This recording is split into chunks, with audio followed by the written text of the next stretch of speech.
Connie Ide, our Director of Programs, will be presenting on written and electronically transmitted prescribed requirements. Connie, are you with us? I am, Christine. Thank you.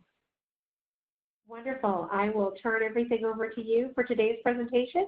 Just a reminder to everyone that all lines are muted and to please use the chat feature asking questions throughout today's webinar. A copy of the slides will be provided to all those that are participating. And I will turn it over to you, Connie. Thank you. All right. Thank you so much, Christine. Just so you all know, with the coronavirus going on, Health Current has asked every one of our staff members, not everyone has to, but everyone that wants to can, work from home. We're practicing social distancing. So Christine is in her home and I'm in my home and we're recording to all of you. So this is kind of the neat thing of the day. So bear with us if we have some technical difficulties. What today's webinar will cover are all the mandates and requirements around written and electronically prescribed prescriptions. In other words, what do you have to do? What does a pharmacist do? All those kinds of things. And we'll give you a little bit more information as well. So I also want you to know that this webinar is provided as a shared commitment between Access, the Department of Health, the Board of Pharmacy, and Health Current. What we're going to talk about today is permissible handwritten Schedule II opioid prescriptions and also keeping the records for it. I want to talk a little bit about the prescription monitoring program, what you need to do with it, just a little bit about it, because one of the webinars we're going to be doing within this series will cover that. And also I want to give you some information about the Click for Control campaign resources that we have available to you. So I'm going to start with medical practitioner responsibilities because the medical practitioner actually starts by actually writing the prescription. A little bit of background, beginning in January 2020, as you all know, each prescription order has to be prescribed electronically and must be transmitted electronically, and the dispensing pharmacy must receive it, must be able to receive electronically. And we'll talk a little bit about where Arizona is compared to the rest of the country later on in the presentation. This is a little bit of background again. Beginning January 1, a medical practitioner must include their name, address, and their DEA number on the prescription. And that is very easily done because the electronic software that you're using to do the electronic prescription will cause that to be on your prescription order that is sent over to the pharmacy. And keep in mind that you can only put one drug per order. So if you were ordering 2 Schedule IIs that are opioids, you would have to do 2 individual prescriptions. The only exception to that rule is if it's a hospital inpatient, the order may contain multiple drugs. Limits and requirements. You can prescribe up to a 5-day supply except for 14 days supplies following surgical procedures, oncology diagnosis situations, and of course for traumatic injury and pain management. You can also prescribe above that. A few more limits, limited to a 5-day supply except for hospice patients and end-of-life situations, palliative and skilled nursing facilities, and also, which makes real much sense to me if you've ever been involved in a burn situation, a burn treatment. For burn treatment and MAT, medication-assisted treatment for addiction, is also, does not need to follow the 5-day supply. And also for little babies being weaned off of the opioids that from their mom, also you're not limited to the 5-day supply. I also should let you know, down on the left-hand corner of each one of the slides, you will see a HB 2075, that is House Bill 2075. That is what Governor Ducey signed to straighten out some of the issues that were incorrect in the original opioid bill. And I've also included here where you can find it in House Bill 2075, and I'll share with you later on how a link to get you to the actual House bill so that you can find it. It's in Section 35, line 2525. So you'll see that on the bottom of the slide. So if you want more information about something on a slide, go to that area within House Bill 2075, and it will explain the details. Now let's talk a little bit about pharmacist responsibilities. And bear with me, I could lose my voice here, been having laryngitis. Pharmacist limits, Schedule II controlled substance. You can only dispense with an electronic order. Of course, there are some exceptions to that. We're going to talk about that. You may not be dispensed more than 90 days after the date of the prescription order.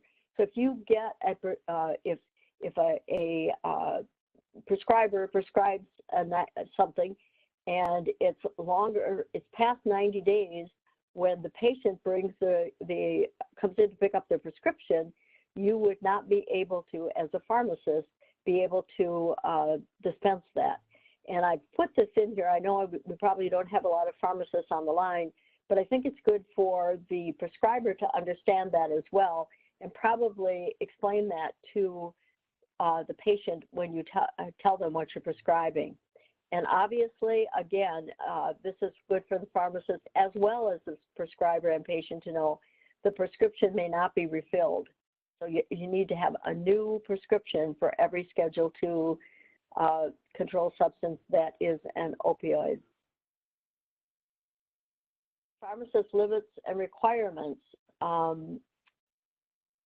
If the pharmacist is authorized verbally by the prescriber, you can make additions, corrections, etc.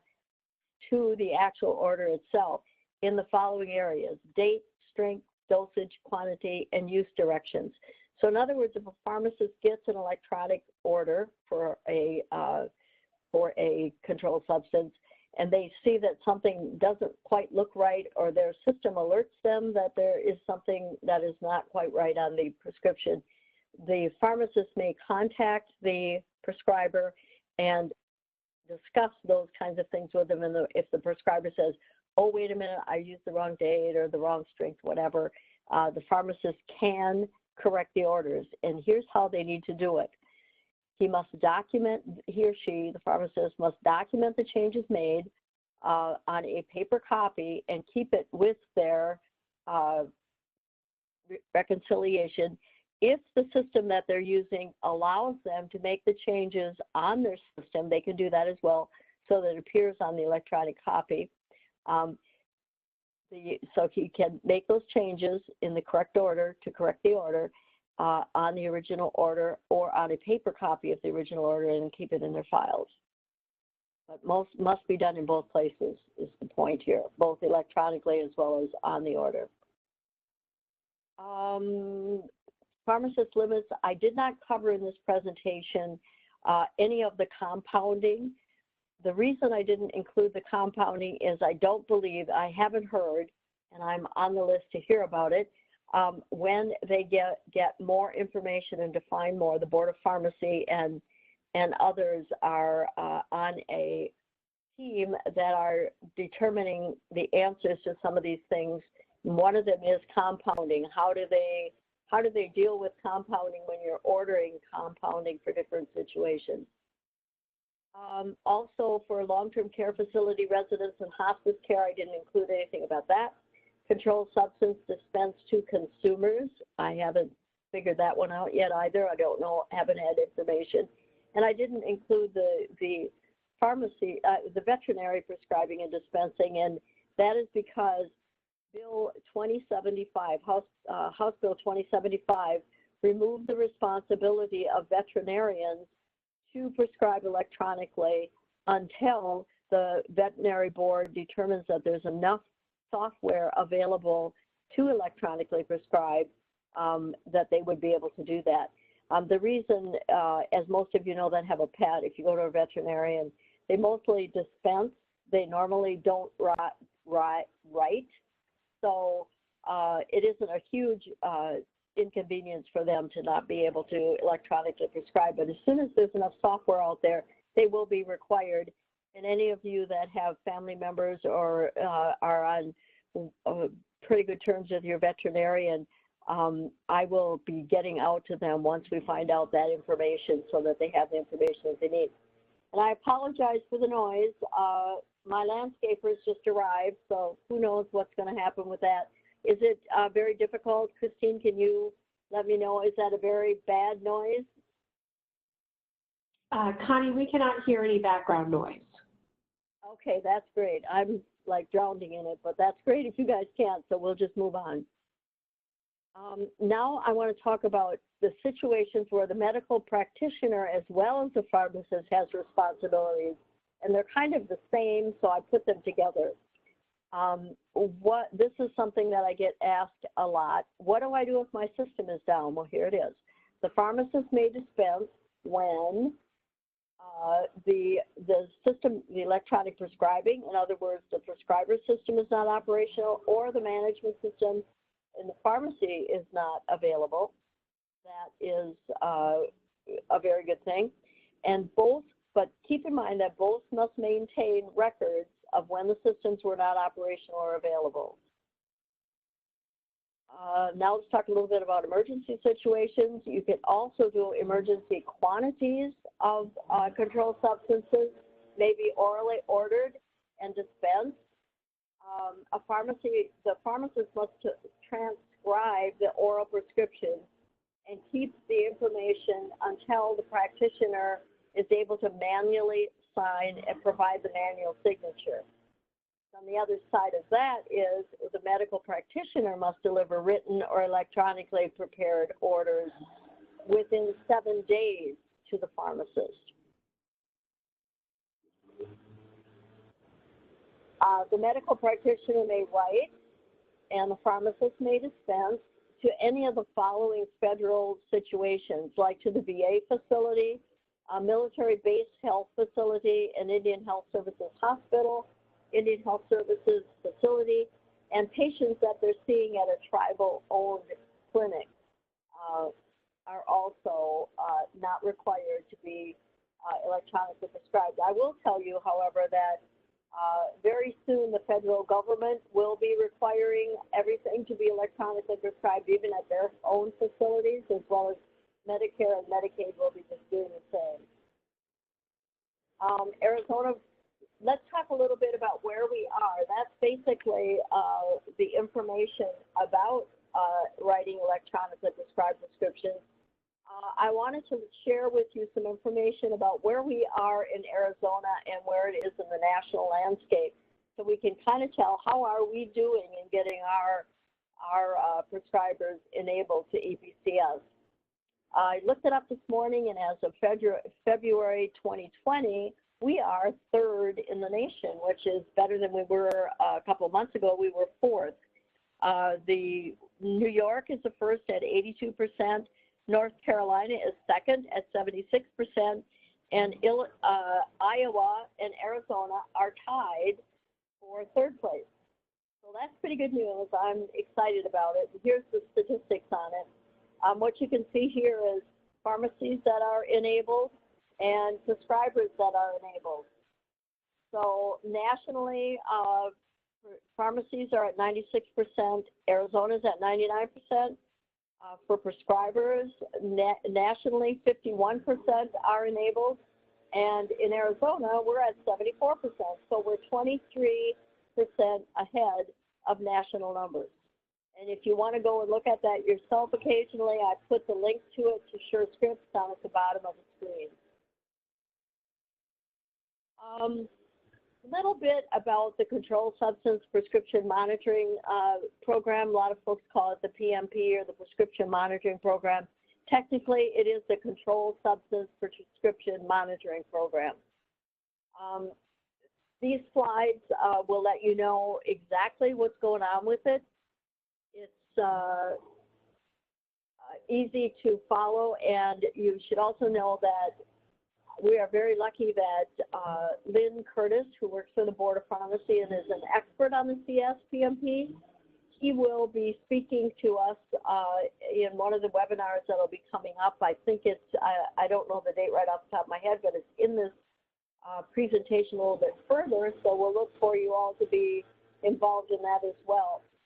The purpose of it, of course, is to reduce, probably the most important thing is doctor shopping, so that when you're sitting down to write a controlled substance, that is Schedule II controlled substance that is an opioid, you're able to see what prescriptions that patient has had within the past 12 months before you actually go and prescribe it. So that's a good thing, and that is required and has been required since October 16th in 2017. So that is all the benzodiazepine and controlled substances generated. So that is an important thing for everybody to keep in mind. Here are some information about it, exactly what I just said. You'll see the preceding 12 months of the patient's record. And there is also exceptions to reviewing the record as described, and I've given you the links to where you can go and actually read the actual law. This is a question I get asked a lot. Medical residents always ask, do I use my DEA number or do I use the hospital's DEA number? You may use the hospital's DEA number with the appropriate suffix. And prescribers, everybody must register. Because it is a law that you use the PMP, it's kept track of, the state keeps track of it, the Board of Pharmacy keeps track of it, and will be reported to the licensing bureaus, different medical licensing situations. So everybody make sure that you go in and do this because it's being kept track of. For more information about it, you can click on the last link on this slide, and that will take you to where you need to be to learn more about it and to get registered. And I can tell you that there are some great webinars and instructional sheets on the Board of Pharmacy site that will help you understand exactly how to get signed up, how to use it, and different kinds of reports that you can get out of the system. And as I said, when Lynn Curtis kindly presents in a month or two, he will explain to you exactly how to get the different reports and give you some more tips and inside information about it. When you are registered with the Board of Pharmacy, there are 3 ways that you can go in and use the PMP. One of the ways is you can access it via the Board of Pharmacy website, and I've given you the information here. That's after you have logged in and registered to be available to be able to use the Board of Pharmacy site and are able to use the prescription monitoring program. You can go right directly to the Board of Pharmacy each time you make a change, are about to write a controlled substance. You also can do it directly from many of the electronic health records.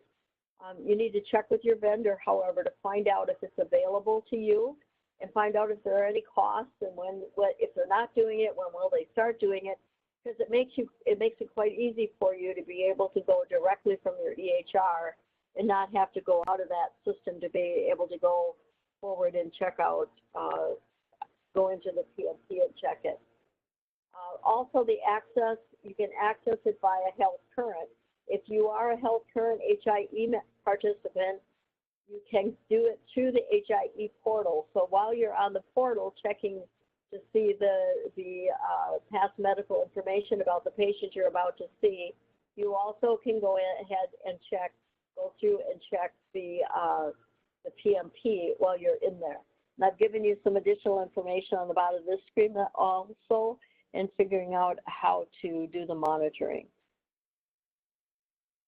I also wanted to let those of you on the call know that there are, I know of some continuous medical education, which is also required within House Bill 2075. So if you're interested in that, you can look it up within House Bill 2075, and it will tell you what you need to do. I think it's in 90 minutes, I believe, don't quote me on that, of continuing education specifically related to opioids.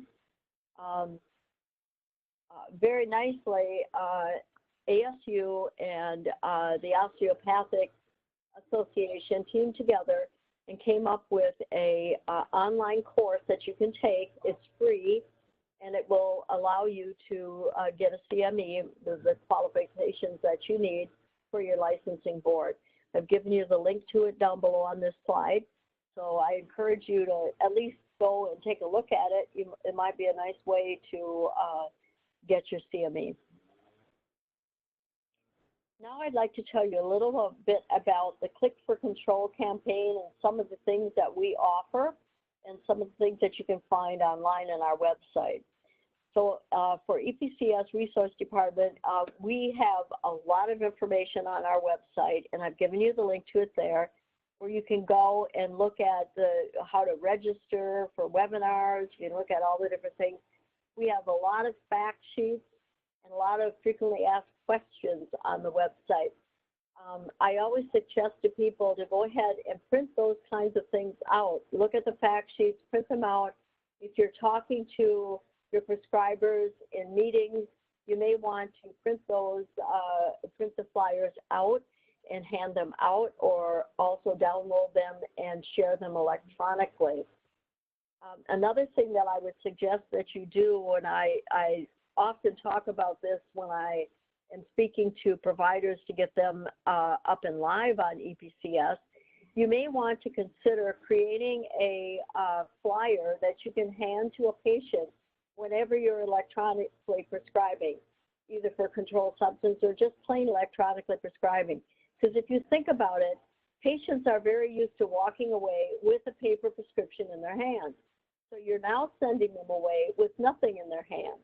So if you print out create a flyer and print it out, and then hand that to them, and if you have information on it that lets them know what they're supposed to do, how do they get a hold of their pharmacy, what does it really mean, and what's the benefit to them, that they don't have to go turn their prescription in and then wait till the end of the day or 45, 50 minutes, sit there and wait for the prescription to be ready. So that's something I would suggest that you do. I have some examples of that. If you'd like to have a copy of it, get in touch with me and I'll be happy to send it to you. Also, what you'll find on our website is future and upcoming webinars and presentations. And we are very much open to you making suggestions on what you would like us to cover in these kinds of webinars, both for electronic prescribing as controlled substances or just plain electronic prescribing. Anything like that, I would be glad to help out with. I do a newsletter. It's not a monthly newsletter, but every so often I do a newsletter when there are articles and important information available that I can share with you. I'll be happy to put your name on any of the lists that we send out to, and if you don't want to get it, you can always opt out. And the other thing that I can offer you are some slides. If you would like to have some slides to use in presentations to your staff and your prescribers, please feel free to ask me for that. I have those that I can share with you. And also know that there are a few other folks who are available to speak at any of your meetings, at your conferences, at your summits, whatever kinds of opportunities that you have that you'd like someone to share electronic prescribing and electronic prescribing controlled substance information with. Let us know. We're happy to do it, and we don't charge you for it at all. Additional support that we offer through the Click for Control campaign is phone-based assistance as well as email communication. And those of you that have called me and asked for information know that if you call me, I call you back within the day if at all possible. If you send me an email, I respond to you within the day if at all possible. And whatever I talk to you about, I then document in an email and send back to you, so that you can share it with your prescribers if you are the office manager or a prescriber's nurse or someone. I like you to have the information in writing so that you don't always have to try to remember it. Here's some examples of some of the flyers that we have available. All the different information is there for you, again, like I say, to print out and share with whoever you'd like to. Print them out, share them at your meetings and at any kind of events that you're hosting for your company. I would be happy to have them. Here, you'll find on our website as well as here, these are the 3 webinars that are in the 2020 webinar series, and we've called it a deeper dive into House Bill 2075, because that's where all the mandates and requirements are. Today's webinar, I'm not going to go over what the name of it is. There's also one coming up on board certified physician assistance limits and qualifications. Those of you that are physician assistants, certified physician assistants, you will know that Senate Bill 1001, which is the original Opioid Epidemic Act, contained a lot of erroneous information for physician assistants. So I've created a webinar that covers specifically the information for certified physician assistants. It will also contain some other information for those of you that are interested. You may want to still attend, but it is specifically about certified physician assistants. And then, as I have been telling you, Lynn Curtis from the Board of Pharmacy kindly will speak to us on May 21st about controlled substance prescription monitoring, about that program. And he provides a wealth of information beyond what I just provided for you in this webinar. Also, these webinars, all 3 of these webinars will be repeated. So the one from today will be repeated in June, the board certified one will be repeated in July, and the controlled substance one will be repeated in August. So if you want to listen again, you can sign up, or you can share with your cohorts and other folks that these will be repeated if they're still interested. I do want to let you know that we created this webinar for education and to help folks. It is not meant to be your attorney or your legal advice.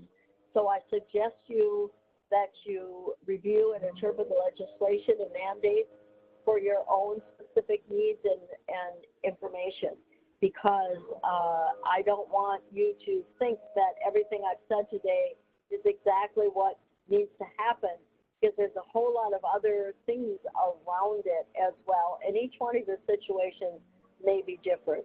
If you have any questions about it, do call me or email, and I'd be happy to point you in the right direction. But again, I am not a legal expert, so I can't advise you to what exactly you should do. I would advise you, I would help you out as much as I can, and advise you to always go to the legal representative who would represent you should it become necessary. Here's my information to get a hold of me if you need to. I'm going to go a little bit beyond this, and then I will go back to this slide so all of you can see it if you need to. I've given you a little bit of additional information and resources. Here's a slide that gives you the original House Bill 2369 that was done back in 2017, and also the National House Bill 3528, which is called Every Prescription Conveyed Security Act. That has not been passed yet.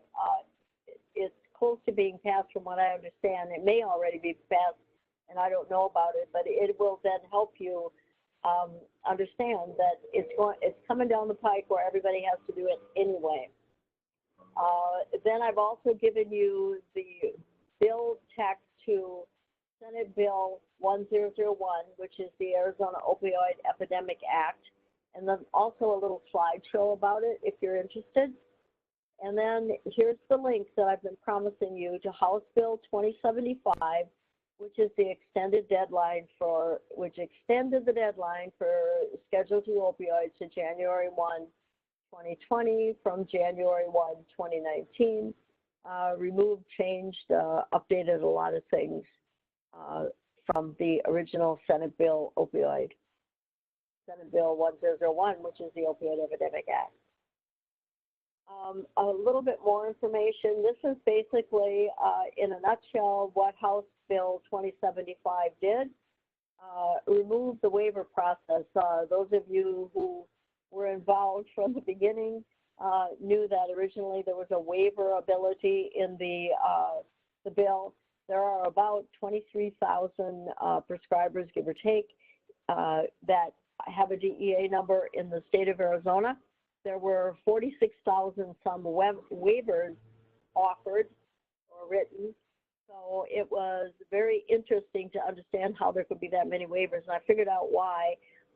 The larger organizations like the Banners, the Honors, ended up getting a waiver for every one of their employed prescribers for every one of their locations where it was possible that they be able to practice. So that was removed in House Bill 2075. No waivers anymore. Everyone is required to EPCS. No exceptions. I mean, we've been doing this for a while now, since January 1. There are no exceptions other than the ones that I included in this webinar. There are specific requiring for compounding as well as for long-term care facilities and hospice care facilities that I did not cover in this because we're waiting for more specific information about it. Once that comes, I will either send out an email or a newsletter about it and or maybe create a webinar for it, so stay tuned. It also clarified special circumstances for prescribing and dispensing when systems were operational, which I covered today. And it also confirmed that veterinarians are not required until the software is widely available. So that concludes the presentation for today. Christine, do we have any questions in the question box? We do not have any current questions in the chat box. Just a reminder to all folks that the lines are muted. If you do have a question for Connie, if you could go ahead and type that in the chat box, we'll go ahead and read that for everyone and let Connie respond. We'll give everybody a few minutes to see if there's any questions before we conclude today's webinar.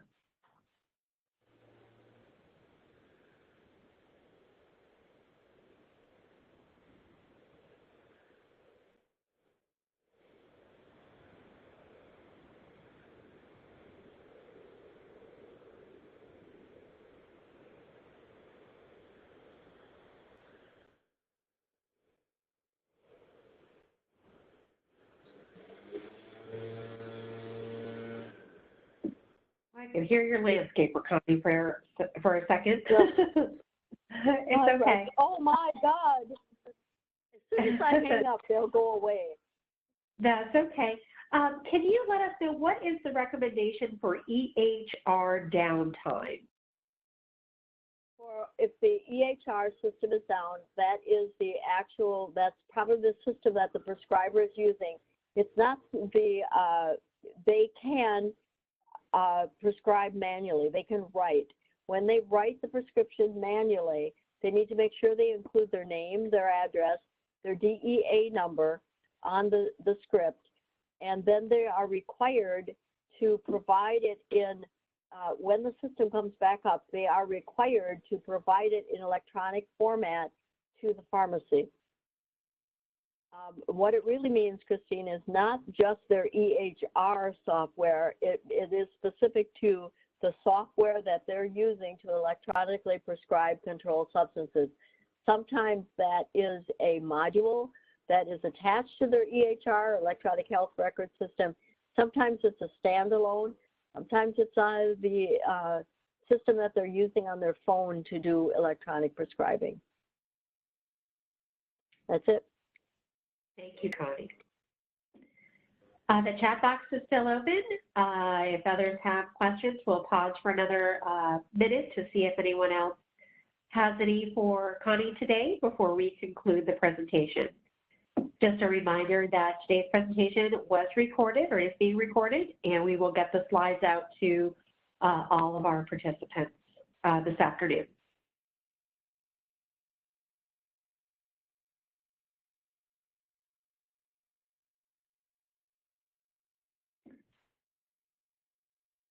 Connie, I'm not seeing any additional questions come through. Just a reminder again, if you do have questions that were not answered or have more specific, to please go ahead and email erx@healthcurrent.org, or please call Connie at 602-688-7210. Thank you again, everyone, for joining us for today's webinar. I appreciate everyone's time. Stay safe out there. Any last comments, Connie? Nope, just thank you all for joining and stay safe. Keep social distancing, and I'm sure we'll all get through this fine. Thank you. I agree. Thanks, Connie. Have a great day, everyone.